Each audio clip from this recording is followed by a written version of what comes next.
The show for today. We're talking to Mr. RPatton and Mr. MWalker, two participants in the sit-in movement. Before we had our break, Mr. Patton, you were talking about the philosophy in a real sense of the sit-in movement and et cetera. But let's talk about your first sit-in, some of the experiences that you had in dealing with that. Well, my first sit-in was that it was very calm. As a matter of fact, it did not make the front page. We were way back in the back of the page, and the people, they closed the counter, but there were people who were outside looking in the windows of Crest and Woolworth and those stores and wondering what was going on. And it was a very peaceful sit-in. I was also a part of what we called then the aristocratic bands, the A&I Marching 100. So I would imagine that there were times when I was not able to sit in simply because of band rehearsals going out of town. But everything was orderly. And we had a very excellent teacher and teachers, not just Lawson, but Kelly Miller Smith played a great and a very important role in the sit-ins. Very good. And you, Mr. Walker, in reference to your sit-in, you were in the Freedom Rides, and the sit-ins came before the Freedom Ride, I understand. That's correct. Is that right? Now, what made you decide to leave after the sit-in, made you decide to become involved in the, say something about your sit-in participation, and then how you became involved in the Freedom Rides. Okay, well, first thing I have to say about my sit-in participation, I would just like to add a little bit more about those nonviolent training workshops led by Reverend Jim Lawson.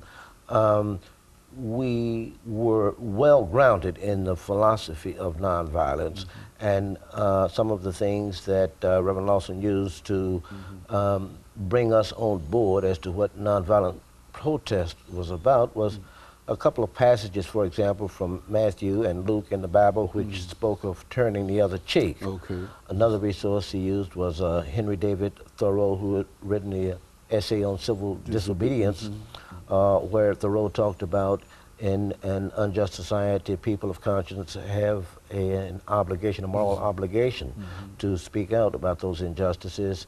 I think that one of the things he said was that the only place for a righteous person, a person of conscience in an unjust society is in jail.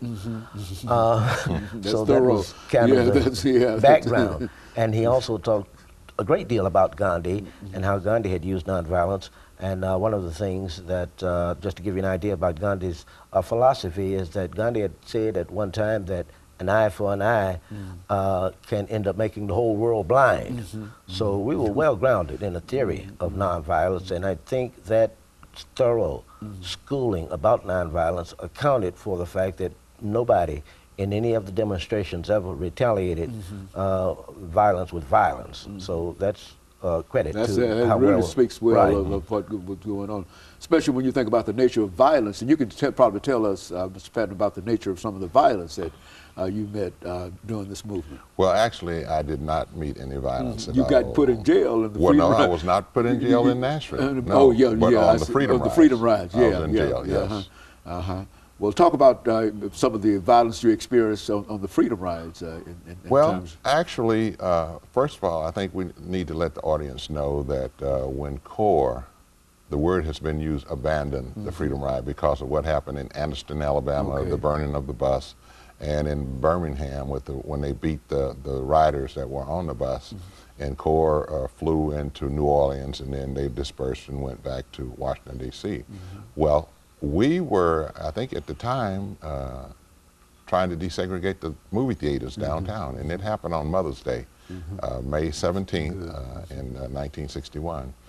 And Diane Nash said, and along with John Lewis and others, and the group decided that we would go on the Freedom Ride. We would continue the Freedom Ride. So on that night that they picked the group, those that were there wrote their wills, wrote letters, made phone calls, because the attitude then was we were not going to let violence keep us from continuing the Freedom Ride. And there was a possible chance that you might not come home because of what happened in Anniston and Birmingham. And we were on our way to Montgomery and then into Jackson, Mississippi. But the only violence to the Nashville students happened in Montgomery. In Montgomery, Alabama. In Montgomery, Alabama. As part of that. Yes. As part of the. As a part of the movement from Birmingham, the bus routes going in the ultimate.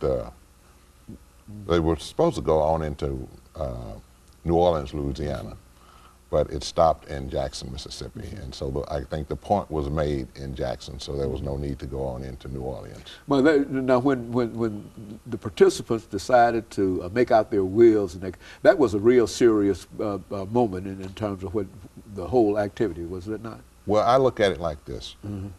In Nashville, it was small wars. We had little small battles, you might say, with the stores. We were just getting ready for the big war. And the big war, to me, was the Freedom Rides.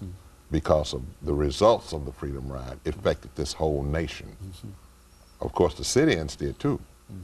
But the Freedom Rides really put the cap, in my opinion, on this whole nation. Okay, and of course you participated in the Freedom Rides too, did you not, Mr. Walker? Yes, I did. Were you incarcerated at one time during the rides? During the Freedom Rides? Yeah, during the Freedom Rides. Yes, I spent a total of 39 days in jail in Mississippi, first at the Hinds County Jail in Jackson, Mississippi, and then at the Parchman Penitentiary.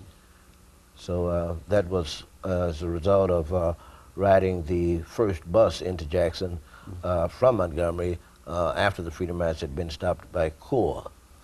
So we had a lot of police protection going to Jackson.